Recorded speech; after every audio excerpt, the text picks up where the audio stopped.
मैथिली अपभ्रंश संबंध वो अपभ्रंशक विशेष था।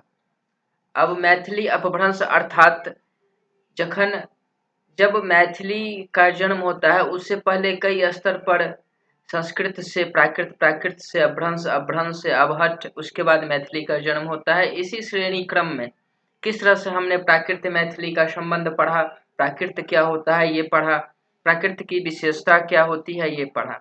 अब वैसे ही मैथिली अपभ्रंश, अपभ्रंश का मैथिली से कैसा संबंध है, कैसा अपभ्रंश से फिर मैथिली का जन्म होता है, अपभ्रंश की विशेषता क्या है, ऐसे सीधे सवाल पूछते हैं कि मैथिली अपभ्रंश का संबंध निरूपित करो व अपभ्रंशक विशेषता की एच। तो इसीलिए हम इस टॉपिक में पढ़ेंगे कि मैथिली अपभ्रंश का संबंध कैसे है और अपभ्रंश की विशेषता क्या है।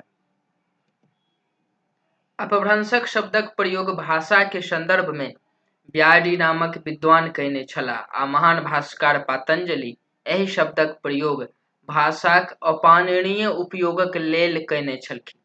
अब ये ब्यारी नाम के जो विद्वान थे, भाषाविद थे, व्याकरणिस्ट थे, इन्होंने सबसे पहले अपभ्रंश शब्द का प्रयोग किए।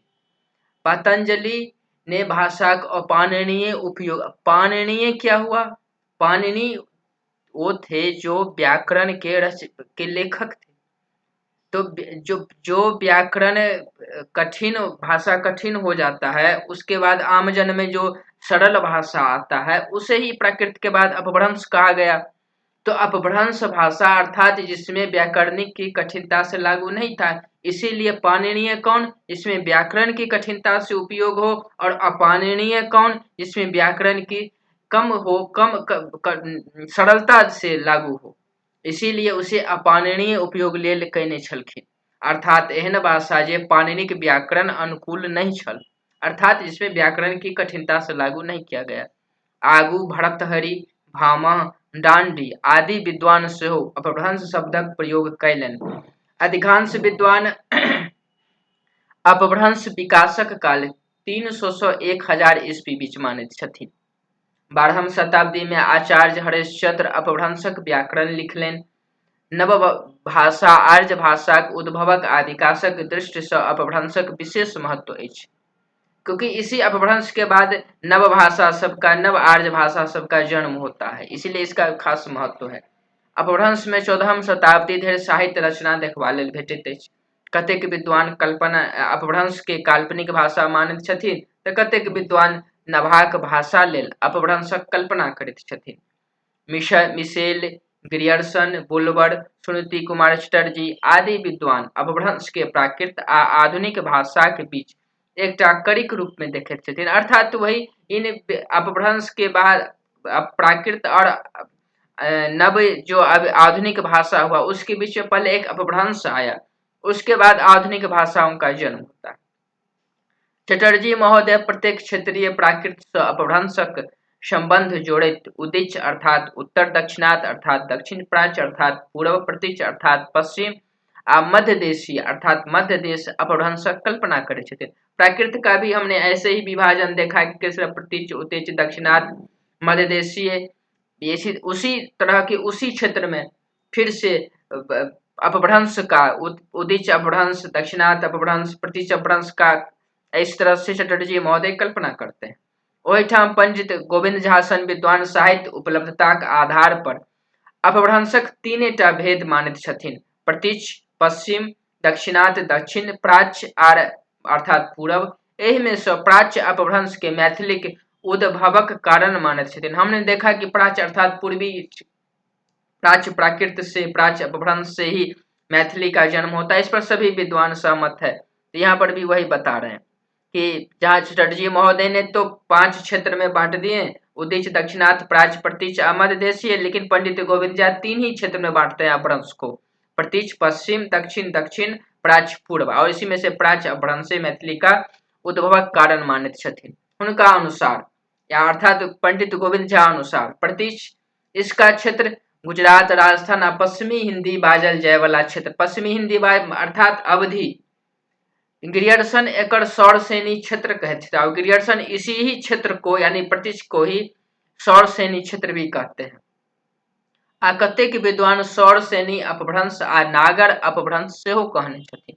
एहि अपभ्रंश के पांचम सौ दशम शताब्दी धरि कालिदास सौ हेमचंद्र कृत पांचम सौ दशम शताब्दी अर्थात 5 से 10 ईस्वी कालिदास सौ हेमचंद्र कीर्ति सब में सुरक्षित देखल जाती है। दक्षिणात एकर क्षेत्र महाराष्ट्र बरार और हैदराबाद निकट पसरल अछि, जकर प्रमाण पुष्पकृत महापुराण आ नाग कुमार चरित अज्ञात व्यक्ति द्वारा लिखल जसहर जड़यू कन कुमार कृत करकंड चरित्र में सुरक्षित है। अब ये दक्षिणात में जो रखते हैं पंडित गोविंद झा दक्षिणात अपभ्रंश में महाराष्ट्र और बड़ा हैदराबाद क्षेत्र को रखते हैं, और इसकी प्रतिनिधित्व रचना कौन सी भाषा है? पुष्पकृत द्वारा रचित महापुराण और नाग कुमार चरित्र अज्ञात, जो अज्ञात व्यक्ति द्वारा लिखा गया, पता नहीं किस कौन लिखा नाग कुमार चरित्र, और जसहर जड़यू कन कुमार कृत। जसहर जड़यू यानी किताब का नाम है और कन कुमार उसके रचयिता है। करकंड चरित्र सुरक्षित है। इसमें इस प्रतिनिधित्व भाषा का उपयोग करके रचना किया गया है। एकरे कतेक विद्वान महाराष्ट्रीय प्राकृत सो निकलल महाराष्ट्रीय अपभ्रंश से हो कहते छथि। अब इसी के उसी क्षेत्र के पर नाम भी रख दिया कि महाराष्ट्रीय अपभ्रंश। प्राच एकर क्षेत्र भारतक पूर्वांचल अछि, जतऽ आइ असमिया, बांग्ला, उड़िया, मैथिली आ मगही बाजल जाइत अछि। कतेक विद्वान एहि अपभ्रंश के मागध व बौद्ध अपभ्रंश से हो कहने, क्योंकि बौद्ध ने उस क्षेत्र में ही, पूर्वी क्षेत्र में ही इसी प्राकृत को अपना करके, और फिर बाद में अपभ्रंश आया तो इसी अपभ्रंश को अपना करके, क्योंकि आम जन की भाषा को अपनाने से ही अपना जो संदेश देना चाहते हैं वो आसानी से लोगों तक पहुंच सकता है। यही अपभ्रंशक दर्शन कान आ सरहक दोहा कोश में, तो ये प्राचकुल अर्थात पूर्वी क्षेत्र की जो प्रतिनिधित्व अपभ्रंश की रचना है वो दर्शन कान आ सरहक दोहा कोश में, विद्यापति कीर्तिलता में, विद्यापति की रचना कीर्तिलता में, और ज्योतिरेश्वर की रचना वर्ण रत्नाकर में, डाक गणनव महायोगिनी तंत्र में भेटत अछि। अब डाक गणनव महायोगिनी तंत्र ये सब बौद्ध धर्म से रिलेटेड है। मैथिली सन भाषा के जन्म यही अपभ्रंश से भेल अछि। अब अपभ्रंश की विशेषता क्या है? ये तो पंडित गोविंद झा का हमने जो 3 विभाजन था वो पढ़ लिया।